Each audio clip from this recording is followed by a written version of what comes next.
Hello বন্ধুরা, তোমরা সবাই কেমন আছো? আশা করি খুব ভালো আছো। আমিও মোটামুটি আছি, দেখেই বুঝতে পারছো। আগের ভিডিও বা শর্টস কোনো কিছু দিতে পারিনি, এমনকি ফোনটা আমার কাছেও ছিল না। দেখে আমাকে বুঝতে পারছো যে আমি কতটা অসুস্থ ছিলাম। শুক্রবার থেকে মিষ্টির শরীরটা একটু সুস্থ হওয়ার পর থেকে আমার প্রচণ্ড জ্বর হয়েছিল, মাথা ঘুরছিল। 103-4-এর নিচে জ্বর ছিল না, এত জ্বর ছিল। তারপর মাথা ঘুরে বারবার পড়ে যাচ্ছিলাম। এই কালকে জ্বরটা একটু কমেছে।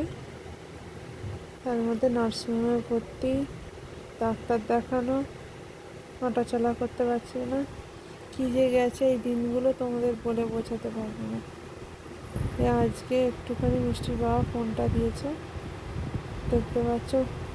আজকেই এসেছি নার্সিংহোম থেকে, এসে একটু পরিষ্কার করে শুয়েছি। ভালো, তোমাদের সাথে আমি কথা বলে শেয়ার করি, তাই শেয়ার করলাম। তোমাদের তো জানানো হয়নি যে আমি কেন ভিডিও দিতে পারিনি, শর্টস দিতে পারিনি।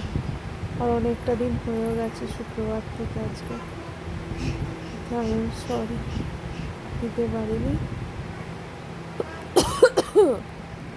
দেবো কাল পরশু থেকে, শরীরটা একটু উঠলে দেবো, কারণ বিছানা থেকে তো আমি উঠতে পারি না, সেখানে দিতে পারিনি।